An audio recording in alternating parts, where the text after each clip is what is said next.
जिल्हा परिषद पूर्ण प्राथमिक शाळा वानिवडे नंबर 2 शाळेत सिंधू सेवा प्रबोधिनी सिंधुदुर्ग या सेवाभावी संस्थेच्या माध्यमातून बुधवारी सिंधुदुर्ग टॅलेंट सर्च परीक्षा 2025-26 मध्ये प्रावीण्य मिळालेल्या विद्यार्थ्यांचा गुणगौरव करण्यात आला। सिंधू सेवा प्रबोधिनी सिंधुदुर्ग या सेवाभावी संस्थेच्या वतीने विद्यार्थ्यांना स्कूल बॅग देण्यात आल्या। तसेच शाळेला लेखक श्री प्रकाश सरवणकर, गजालातील माणसं मालवणी, करिअर मार्गदर्शन ही 2 पुस्तके देण्यात आली। जिल्हा परिषद पूर्ण प्राथमिक शाळा वानिवडे नंबर 2 या शाळेतील प्रावीण्य मिळालेल्या विद्यार्थ्यांमध्ये सिल्वर मेडल मिळवणारे अमृता घाडी, ब्रॉन्झ मेडल मिळवणारे स्वयं कोतेकर, स्वरा भारती, सलोनी राघव, वेदिका कोतेकर इत्यादी विद्यार्थ्यांचा सत्कार करण्यात आला। या कार्यक्रमाला देवगड तालुक्यात पंचायत समिती सभापती गणेश राणे, सिंधुदुर्ग जिल्हा परिषद सदस्य सुयोगी घाडी, वानिवडे ग्रामपंचायत सरपंच मेघा सरवणकर, सिंधू सेवा प्रबोधिनी सिंधुदुर्गचे अध्यक्ष रमेश सरवणकर, सिंधू सेवा प्रबोधिनी सिंधुदुर्ग विश्वस्त श्रीविद्या सरवणकर, विलास सरवणकर तसेच शाळा व्यवस्थापन समितीचे अध्यक्ष सुधीर कुळे तसेच जिल्हा परिषद पूर्ण प्राथमिक शाळा वानिवडे नंबर 2 येथे कार्यरत असलेले सर्व शिक्षक, वृद्ध व विद्यार्थी पालक यांच्या उपस्थितीत हा कार्यक्रम पार पडला।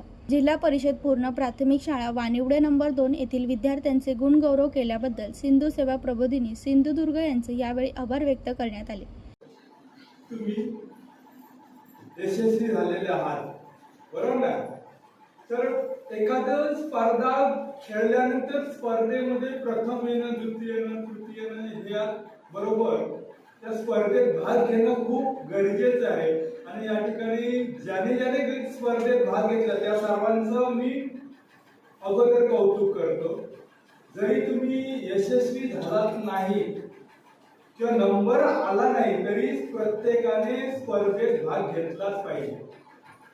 आणि स्पर्धेत भाग घेतल्यानंतर नंबर आल्यानंतर त्याचं कौतुक करण्याचं कर्तव्य आमचं आहे की जेणेकरून इतरांनाही त्याच्यातून प्रोत्साहन मिळेल, त्यांनाही वाटेल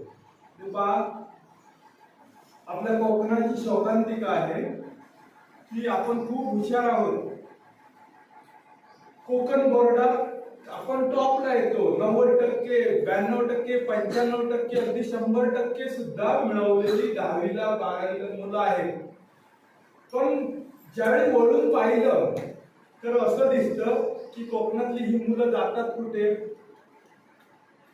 कुठे अधिकारी वर्ग किंवा हे पाहिलं तर कोकणातली पोरं खूप कमी आहे। तर जास्तीत जास्त त्यासाठी तुम्ही प्रयत्न करायचा आणि त्यासाठी आमचा हा प्रयत्न आहे। या ठिकाणी गणेश राणे साहेब यांना मला वाटतं तुम्ही सर्वजण ओळखत असणार।